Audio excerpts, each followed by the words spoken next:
So for continuation sa atong story sa atong chika-chika guys. Bring. Give me that Moto phone. siya. So pagbasa na ko sa iyang post, Give me that phone. mura po ko gimata-mata ato primero kay nawala siya galit sa nabasa na nako iyang karwan ganang siya kauban dire. Ning kalit nagkawala. Mura ko gimata-mata kay alam kagalaunas kadlaw nang nabasa niya iyang post no. Nangita siya kauban dire sa Dubai. So akong gihimo, gius mura ko gimata-mata din. Kung natulog pa ko balik ato din. Pagkalas mga alas 7 na. Pagkalas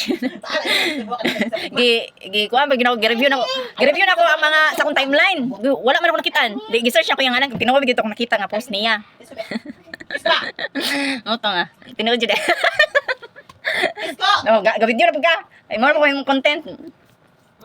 So, sa ako ni kuan, ako ni kaagi.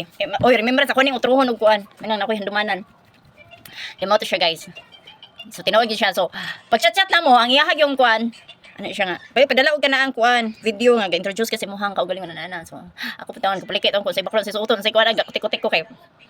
Alam kag mga to layo pa mga studio sa kuan para lang magsuot og puti. Oh, tama sa to eh. Pero nahima man po nako. Bisag kuan, bisag hapon na kay dali pag kunin mo. Dali man kunin papasa kay nalagi daw daghang pong kuan, pilian daw.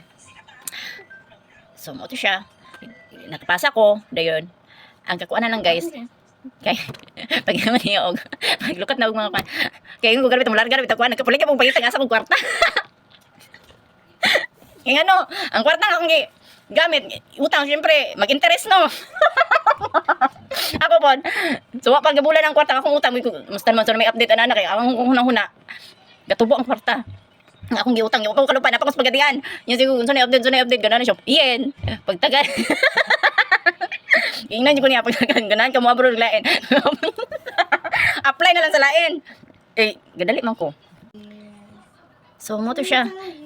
Then taon na pigudani kay ko first timer gud nako. So ano first timer no. Di gyud ako malimtan ka first timer gud. First time nahitabo sa kuwang kinabuhi. First time na ako masakag airplane, dar na. Lingaw ko sa akong kaagi yun. Sakay ko airplane. So, talan, imagine pa lang ko daan kay naka-receive na ko og yan mao ni ang agent nimo, mao ni ang kuan mo ni address ana na. Chat-chat na mi sa agent. Dai pagkaman nakadawat na ko message sa akong ticket kay yan ang gi-forward ang katong ticket nako. Dako kay kog problema guys. Okay. Ulaw man sa akong kawan no. Pero makarelate to kanang parehas po nako nga wakas sa kayong airplane sukad.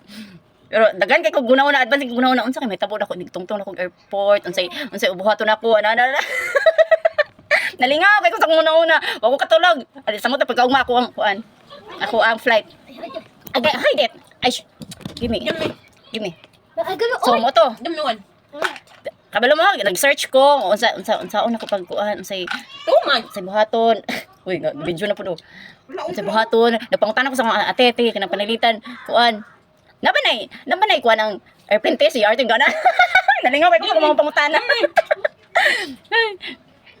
Ay, kung katawa lang mo. Katawa lang ko niya pero mo gyud na nahitabo sa kuan. Yan ang gusam. Gawas girang pag-ignorante. Dala pag na ako dala sa Dubai ang pag-ignorante nako. Pero I'm proud. Kung wala ko naka-experience ana wa na. Proud ko nga naagyan na ako tanan. Dayon. Syempre, wa ko katuod sa Manila no. Nako koy contact dito eh. Ako manghod.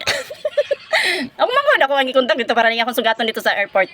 Kay kada advance ko na basig masaag ko kay dili man wala man taga agency nga makuha nako. Ako ra yari ko balong booking sa kuan sa taxi. Ang tudron di ko balong. So nagpasundo ko sa igsuon. Taon salamat kay sa igsuon abot ko Manila. Iya jud ko gihato dito. Oy, nawag imong amo day.